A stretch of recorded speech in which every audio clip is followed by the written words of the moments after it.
Hello, everyone. Well, we've reached the conclusion of the UCal 4 training course. I hope that everybody has found the content and the presentation useful, and it's conveyed the information that has helped your understanding of near-infrared spectroscopy and also how to use UCal 4 to develop your calibrations, validate your systems, and create some real meaningful and valuable analytical results. I'd like to leave you with a couple of parting thoughts, but I would encourage all of you to just jump in and enjoy this. If you have any questions along the way, our analytical team, our experts, myself, we all enjoy talking about these topics. You can see that we're very passionate about this technology. There are times that you will just have questions and you will have a fork in the road. And sometimes it's nice just to discuss different options with somebody that's kind of been there. And with that, I'd like to jump in and let's talk a little bit about where we've been.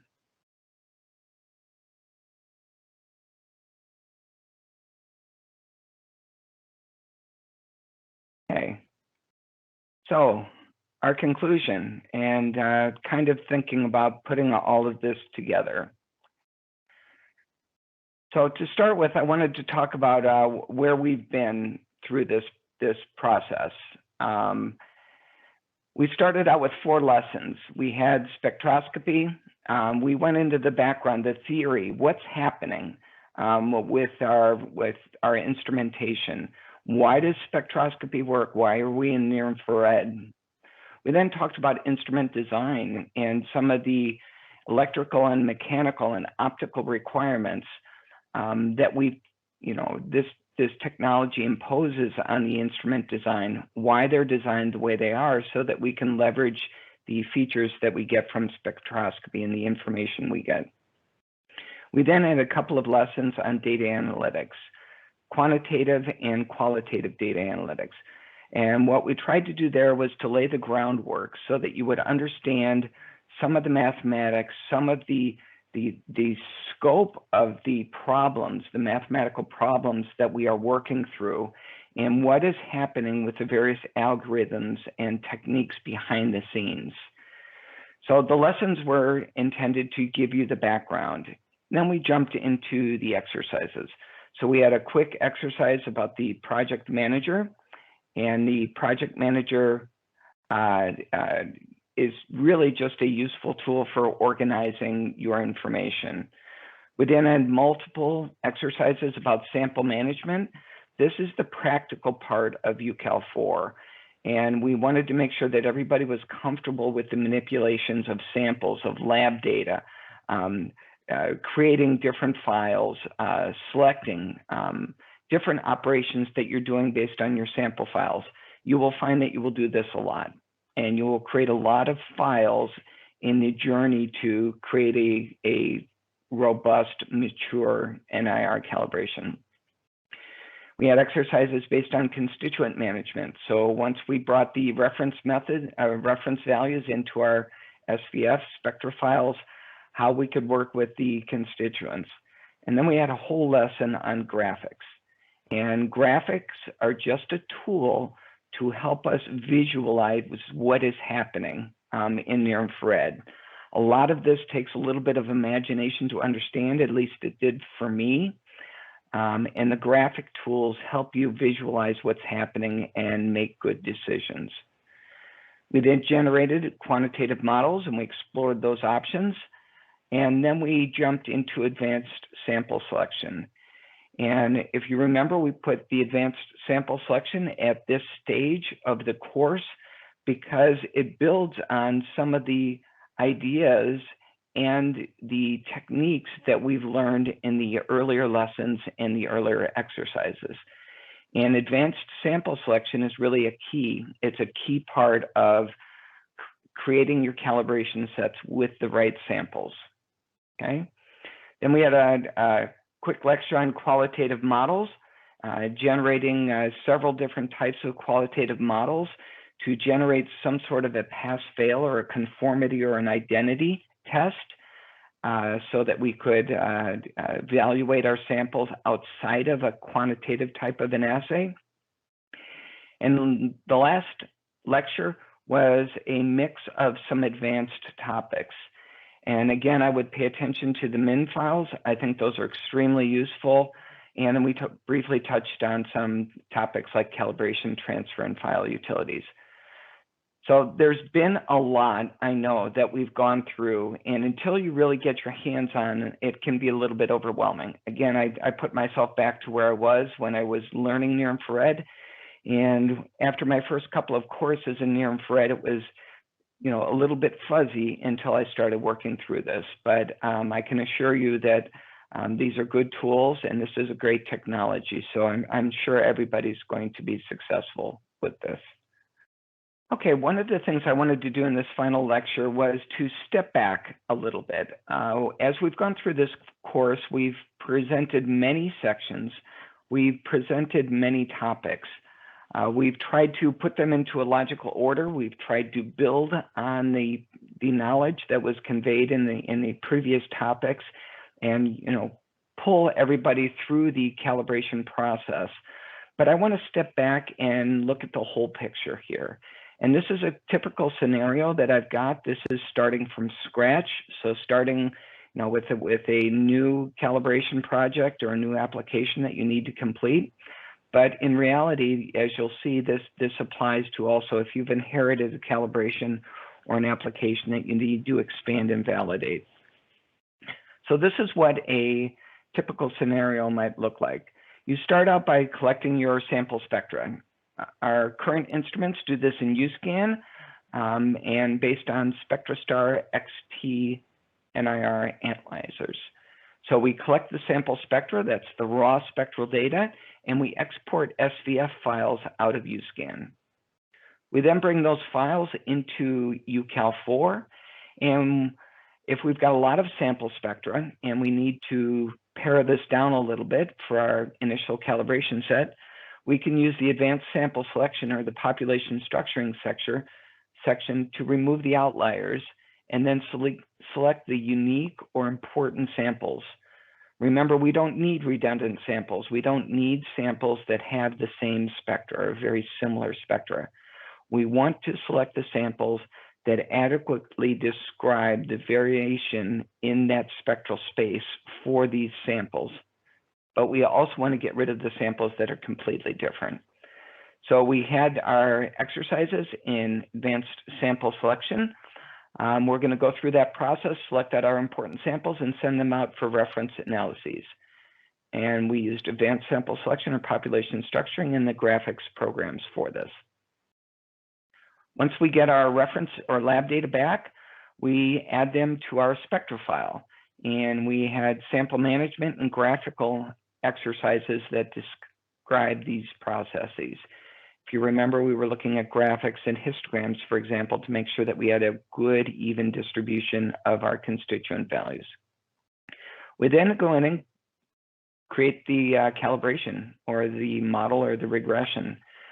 We had an exercise that was creating quantitative calibrations. Remember, there were many different options in there, but we had a standard recommendation as a place to start, as a first derivative, 8 for gap and smooth, SNV and D trend, a good first math treatment combination to start. And then we walked into evaluating this model with monitor and graphics to determine what the performance was of this model. Once you make your model, you can then use it back again in routine analysis. You can bring it in as a calibration method, this PRD file, into UScan, create a product, and you're ready for routine analysis. For some of you, you will be done here. You might have modeled everything you need to do for your product or for this application. For others, for example, dealing with agricultural products that have new variation every crop year, or for whatever reason, you've got new suppliers or something's changing, this might be a process that will be ongoing, that you will start with an initial calibration, then you will expand a little bit or make it a little bit more robust over time. So putting this PRD or model into UScan, put it into the calibration method, and then you're going to go out and validate and monitor your predictions. This is done in UCal4. You can export your SVF, your spectral files, bring it into UCal4, just like we did up here in Monitor. It determines your performance. It determines if there's any bias needed. And if there's a bias, you can bring that back into UScan under your product settings. So if you find out for whatever reason that protein in ground corn is 0.15% low, you can add in that bias into UScan so that your predictions in UScan perfectly match your reference laboratory. You're then also going to be monitoring your distances, your global distances and your neighborhood distances for additional unique samples. Again, this is very common over crop years. Different crop years produce different looking samples. The natural variation, it just happens. But again, your samples or your process in a production environment might change slightly. For whatever reason, your distances, especially your global distances, get a little high, or you find that your neighborhood distances are highs and you've got those holes in your calibration population. You can select out those with, again, the population structuring, the advanced sample selection techniques. Pick out samples that are not well represented right now. Export the spectra to an SVF file. This is your advanced selection. Determine which ones need to be added. You send them out for reference data. You add them into your original cal file. And again, you make an updated model. So this can be just an ongoing process where you are updating, expanding, just making your calibration a little bit more robust and explaining the sample variation that you see with your unknown samples, adding them back into your calibration and producing new models. Okay, this is typically a law of diminishing return. So for example, when I was dealing with agricultural products in my first job, going from year 1 to year 2, there was a significant update needed. From year 2 to year 3, it was a much smaller update needed. And after year 3 or 4, you start getting to the point that you're really robust. And outside of an extreme drought year or something like that, you've really started to model in all of the variation that you're going to see. So this is the process you're going to go through. And hopefully this gives you the context and the placement where you can see where the various techniques and procedures that you've learned, where they fit into this process. Remember the rules. So I've discussed several rules. I think you'll find that people that work in near-infrared spectroscopy, these are fairly common rules, but please keep them in mind. Spectroscopy is a secondary measurement. Understand that we are looking through the lens of how light is interacting with our chemical bonds, okay? So keep this in mind when selecting your samples and validating the systems. The instrument itself has no idea the constituents of interest that you're trying to measure and produce accurate results from. So always remember that this is a secondary method and you need to validate the system. Secondarily, remember that near-infrared is very good at interpolating. Once you get this system set up and once you've got a robust calibration, I'm very confident and I'm sure that you're going to feel more confident in your NIR on a result-by-result basis than you will from your reference lab. And that's nothing negative about your reference lab. It's just a function of this technology. NIR is extremely repeatable, but only when it is interpolating. If it's extrapolating, if you're stretching your calibration or applying it to samples that do not fit, your results will be unpredictable. So remember that. Be careful to avoid overfitting. We've given you techniques to avoid overfitting. We've also explained why this is dangerous. And you've seen the press plots, for example, where you have that minimum, you have that optimal degree of complexity, the optimal number of factors, for example, in a PLS calibration. And when you go beyond that optimal number and you go into real life and you're predicting an independent validation set, your results become unpredictable. So be careful to avoid overfitting. And if you're pushing it too far, these small apparent gains in the performance are not worth the instability that you're going to have in real life. Okay. So, please pay attention to this. And the last one is sample selection is the critical part for calibration development. It's not the exciting part, I understand, but please give it its proper amount of attention and focus and your resources and your time. If you can go through that scenario, for example, that I just described, where you've got more samples than you need and you scan, you collect all the spectra and you use your advanced population structuring or your advanced sample selection techniques to pick the best samples. If you get the right samples to begin with, it's all downhill from there. And if you've got the right samples and good reference data, you will be successful. And that's not always possible, but please pay attention to this part of your process. Some recommendations: jump in, experiment. When you've got these files, except for a couple of critical decisions you need to make, like which samples you send out for reference analyses, a lot of this is time on the computer. And jump in, experiment, and work around. It's just going to help your understanding and improve your comfort level with what you're doing. I view part of this, or a lot of this, is you've heard me describe as flying IFR, in the clouds. My dad was a private pilot, and sometimes you just need to trust the rules and follow the procedures and understand that the instrumentation, all of the data that you're seeing are telling you that you're on the right path. But working through all of this will also give you a comfort level so that you start recognizing the patterns. And as you're along that path, you're going to be confident that you are, in fact, going the right way. So jump in and experiment. In the beginning, we've given you some guidelines and some recommendations and processes to start. I would recommend that you stick to these, general procedures in the outline that I just gave in a previous slide. But once you feel that you're comfortable and you really understand the technology, you can start bending rules a little bit. I mentioned, in fact, that I've had calibrations where I didn't do just a spectral selection. I wasn't doing spectra first, always. I was supplementing it with, for example, specific constituent values, or, bending the rules a little bit. And once you get comfortable with what you're doing, you can start bending the rules and it will be beneficial. But I recommend that you kind of follow our process in the exercise you just learned in the beginning.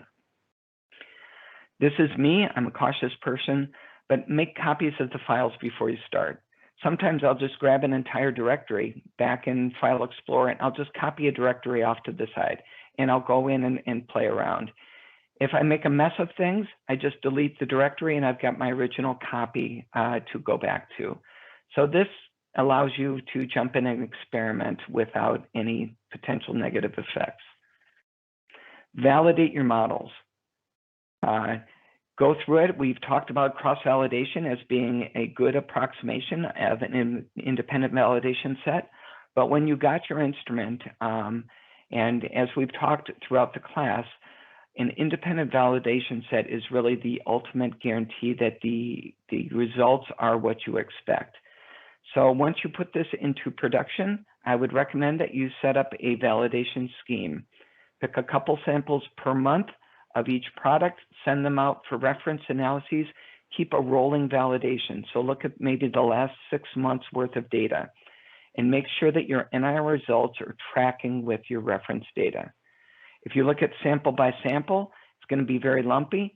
And again, I'm going to trust the NIR values more than I am the reference values. So make sure that your sample sets are sufficiently large that you've got a statistically valid group of samples to compare. But please validate your models on an ongoing basis. Reach out to colleagues, go to conferences, look for information on the internet, and certainly reach out to us at KPM Analytics. I hope you can see that I enjoy talking about this. I after many years, 30 years in this technology, I'm still excited about it. It still fascinates me. We like to discuss it. And there are cases where you will have multiple options and multiple paths. And sometimes it's nice just to sound out these options with somebody that's been there and to just talk through it. We like to do that. We're happy to help out. We want everybody to find success with our instruments. So reach out to us when you're stuck or you want to discuss your options. We'll be happy to work with you and enjoy it. I think this is creative along with science, and hopefully that you're all going to enjoy this and enjoy your calibration development.